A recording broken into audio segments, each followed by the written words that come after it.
नमस्कार, कहानी बैरल में आपका स्वागत है। लीजिए पेश है मुंशी प्रेमचंद द्वारा लिखित कहानी वैराग्य। मुंशी शालिग्राम बनारस के पुराने रईस थे। जीवन वृत्ति वकालत थी और पैतृक संपत्ति भी अधिक थी।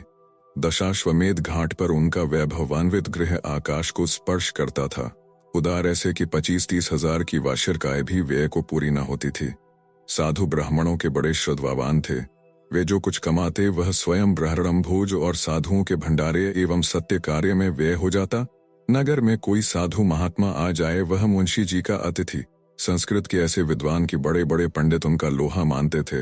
वेदांतीय सिद्धांतों के वे अनुयायी थे।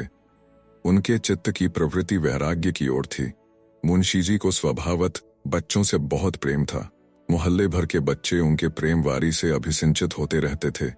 जब वे घर से निकलते थे तब बालकों का एक दल उसके साथ होता था। एक दिन कोई पाषाण हृदय माता अपने बच्चे को मार रही थी। लड़का बिलख बिलख कर रो रहा था। मुंशी जी से ना रहा गया, दौड़े बच्चे को गोद में उठा लिया और स्त्री के सम्मुख अपना सिर झुका दिया। स्त्री ने उस दिन से अपने लड़के को न मारने की शपथ खा ली। जो मनुष्य दूसरों के बालकों का ऐसा स्नेही हो वह अपने बालक को कितना प्यार करेगा सो अनुमान से बाहर है।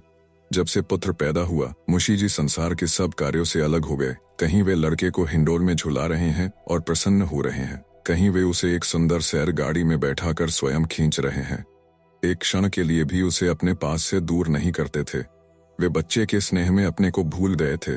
सुवामा ने लड़के का नाम प्रताप चंद्र रखा था। जैसा नाम था वैसे ही उसमें गुण भी थे। वह अत्यंत प्रतिभाशाली और रूपवान था। जब वह बातें करता सुनने वाले मुग्ध हो जाते। भव्य ललाट दमक दमक करता था। अंग ऐसे पुष्ट की द्विगुण डील वाले लड़कों को भी वह कुछ न समझता था।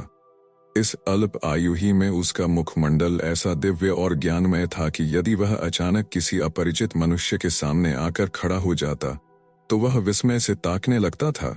इस प्रकार हंसते खेलते 6 वर्ष व्यतीत हो गए। आनंद के दिन पवन की भांति सन्न से निकल जाते हैं और पता भी नहीं चलता। वे दुर्भाग्य के दिन और विपत्ति की रातें हैं जो कांटे नहीं कटती।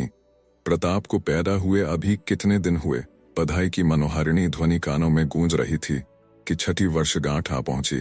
6ठे वर्ष का अंत दुर्दिनों का श्री गणेश था। मुंशी शालिग्राम का सांसारिक संबंध केवल दिखावटी था। वह निष्काम और निस्संबद्ध जीवन व्यतीत करते थे। यद्यपि प्रकट वह सामान्य संसारी मनुष्यों की भांति संसार के क्लेशों से क्लेशित और सुखों से हर्षित दृष्टिगोचर होते थे, तथापि उनका मन सर्वथा उस महान और आनंद पूर्व शांति का सुख भोग करता था जिस पर दख के झोंकों और सुख की थपकियों का कोई प्रभाव नहीं पड़ता है। माघ का महीना था। प्रयाग में कुंभ का मेला लगा हुआ था। रेलगाड़ियों में यात्री रुई की भांति भर भर कर प्रयाग पहुंचाए जाते थे। 80-80 बरस के वृद्ध जिनके लिए वर्षों से उठना कठिन हो रहा था, लंगराते लाठियां टेकते मंजिल तय करके प्रयागराज को जा रहे थे। बड़े बड़े साधु महात्मा जिनके दर्शनों की इच्छा लोगों को हिमालय की अंधेरी गुफाओं में खींच ले जाती थी, उस समय गंगा जी की पवित्र तरंगों से गले मिलने के लिए आए हुए थे। मुंशी शालिग्राम का भी मन ललचाया। सुवाम से बोले, कल स्नान है। सुवामा, सारा मोहल्ला सूना हो गया, कोई मनुष्य नहीं दिखता। मुंशी, तुम चलना स्वीकार नहीं करती, नहीं तो बड़ा आनंद होता। ऐसा मेला तुमने कभी नहीं देखा होगा। सुवामा, ऐसे मेले से मेरा जी घबराता है। मुंशी, मेरा जी तो नहीं मानता।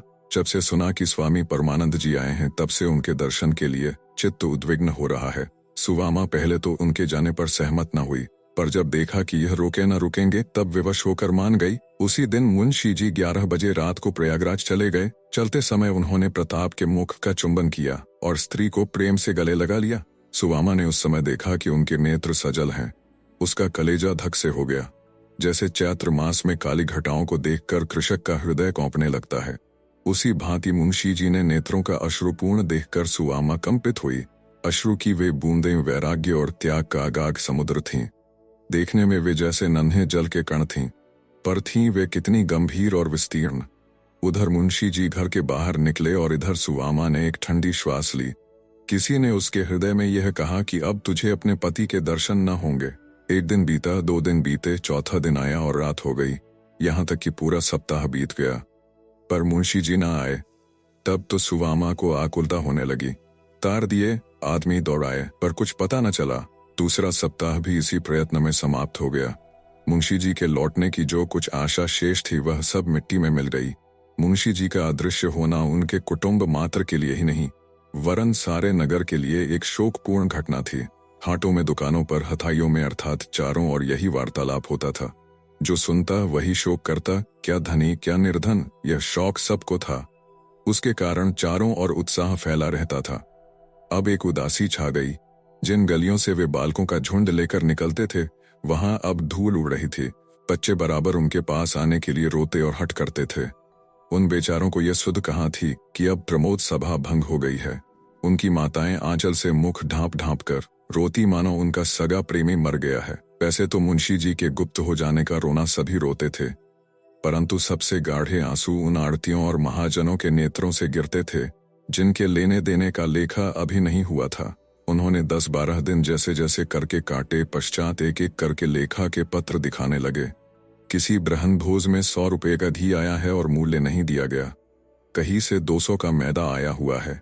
50 का सहस्त्रों का लिखा है। मंदिर बनवाते समय एक महाजन के 20 सहस्त्र ऋण लिया था, वह अभी वैसे ही पड़ा हुआ है। लिखा कि तो यह दशा थी। सामग्री की यह दशा की एक उत्तम गृह और तत्संबंधिनी सामग्रियों के अतिरिक्त कोई वस्तु न थी जिससे कोई बड़ी रकम खड़ी हो सके। भू संपत्ति बेचने के अतिरिक्त अन्य कोई उपाय न था जिससे धन प्राप्त करके ऋण चुकाया जाए।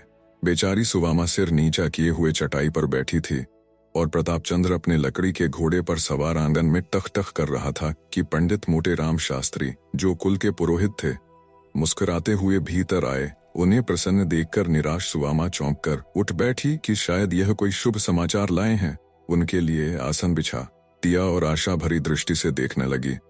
पंडित जी आसान पर बैठे और सूंघनी सूंघते हुए बोले, तुमने महाजनों का लेखा देखा? सुवामा ने निराशापूर्ण शब्दों में कहा, हाँ देखा तो मोटेराम, रकम बड़ी गहरी है। मुंशी जी ने आगा पीछा कुछ न सोचा, अपने यहाँ कुछ हिसाब किताब न रखा। सुवामा, हाँ अब तो यह रकम गहरी है, नहीं तो इतने रुपए क्या एक एक भोज में उठ गए हैं। मोटेराम, सब दिन समान नहीं बीतते। सुवामा, अब तो जो ईश्वर करेगा सो होगा, क्या कर सकती हूँ। मोटेराम, हाँ ईश्वर की इच्छा तो मूल ही है, मगर तुमने भी कुछ सोचा है? सुवामा, हाँ गांव बेच डालूंगी। मोटेराम, राम राम, यह क्या कहती हो? भूमि बिक गई तो फिर बात क्या रह जाएगी? मोटेराम, भला पृथ्वी हाथ से निकल गई तो तुम लोगों का जीवन निर्वाह कैसे होगा? सुवामा, हमारा ईश्वर मालिक है, वही बेड़ा पार करेगा। मोटेराम, ये तो बड़े अफसोस की बात होगी कि ऐसे उपकारी पुरुष के लड़के बाले दुख भोगें। सुवामा, ईश्वर की यही इच्छा है तो किसी का क्या बस। मोटेराम, भला मैं एक युक्ति बता दूं कि सांप भी मर जाए और लाठी भी न टूटे? सुवामा, हाँ बतलाइए, बड़ा उपकार होगा। मोटेराम, पहले तो एक दरख्वास्त लिखवाकर कलेक्टर साहिब को दे दो कि मालगुजारी माफ की जाए। बाकी रुपये का बंदोबस्त हमारे ऊपर छोड़ दो, हम जो चाहेंगे करेंगे, परंतु इलाके पर आंच न आने पाएगी। सुवामा, कुछ प्रकट भी तो हो, आप इतने रुपये कहाँ से लाएंगे? मोटेराम, तुम्हारे लिए रुपए की क्या कमी है? मुंशी जी के नाम पर बिना लिखा पढ़ी के 50,000 रुपये का बंदोबस्त हो जाना कोई बड़ी बात नहीं है। सच तो यह है कि रुपया रखा हुआ है, तुम्हारे मुंह से हाँ निकलने की देरी है। सुवामा, नगर के भद्र पुरुषों ने एकत्र किया होगा। मोटेराम, हाँ बात की बात में रुपया एकत्र हो गया, साहब का इशारा बहुत था। सुवामा, कर मुक्ति के लिए प्रार्थनापन मुझसे न लिखवाया जाएगा और न मैं अपने स्वामी के नाम पर ऋण ही लेना चाहती हूँ। मैं सबका एक एक पैसा अपने गांवों ही से चुका दूंगी।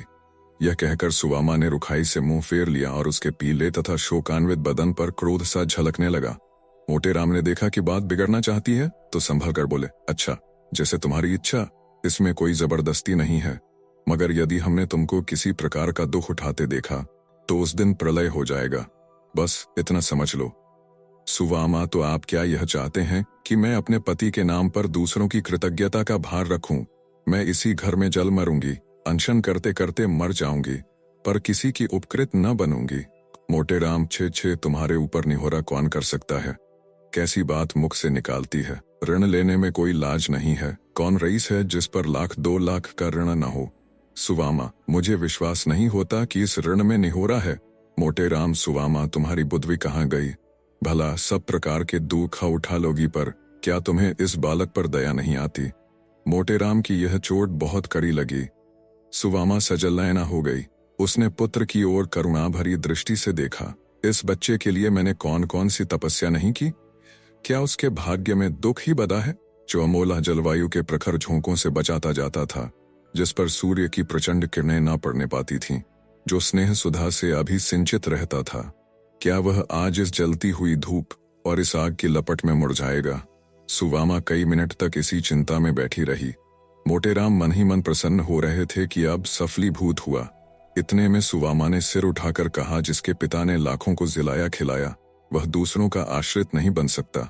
यदि पिता का धर्म उसका सहायक होगा तो स्वयं 10 को खिलाकर खाएगा। लड़के को बुलाते हुए, बेटा तनिक यहाँ आओ, कल से तुम्हारी मिठाई, दूध, घी सब बंद हो जाएंगे, रोगे तो नहीं? यह कहकर उसने बेटे को प्यार से बैठा लिया और उसके गुलाबी गालों का पसीना पोंछकर चुंबन कर लिया। प्रताप, क्या कहा? कल से मिठाई बंद होगी? क्यों, क्या हलवाई की दुकान पर मिठाई नहीं है? सुवामा, मिठाई तो है, पर उसका रुपया कौन देगा? प्रताप, हम बड़े होंगे तो उसको बहुत सा रुपया देंगे। चल, टक टक टक, देख माँ कैसा तेज घोड़ा है। सुवामा की आंखों में फिर जल भर आया। हाँ हंत, इस सौंदर्य और सुकुमारता की मूर्ति पर अभी से दरिद्रता की आपत्तियां आ जाएंगी। नहीं नहीं, मैं स्वयं सब भोग लूंगी, परंतु अपने प्राण प्यारे बच्चे के ऊपर आपत्ति की परछाई तक न आने दूंगी।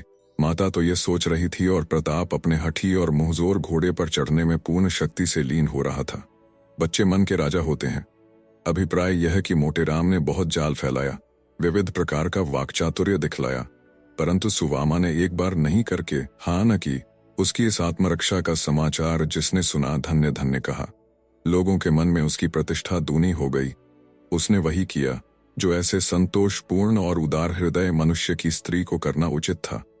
इसके 15वें दिन इलाका नीलामा पर चढ़ा। 50 सहस्र रुपए प्राप्त हुए, कुल ऋण चुका दिया गया। घर का अनावश्यक सामान बेच दिया गया। मकान में भी सुवामा ने भीतर से ऊंची ऊंची दीवारें खिंचवा कर 2 अलग अलग खंड कर दिए। एक में आप रहने लगी और दूसरा भाड़े पर उठा दिया। आप सुन रहे थे कहानी बैरल से, मुंशी प्रेमचंद द्वारा लिखित कहानी वैराग्य। वीडियो पसंद आया तो इसे लाइक करिए और चैनल को भी सब्सक्राइब कीजिए। धन्यवाद।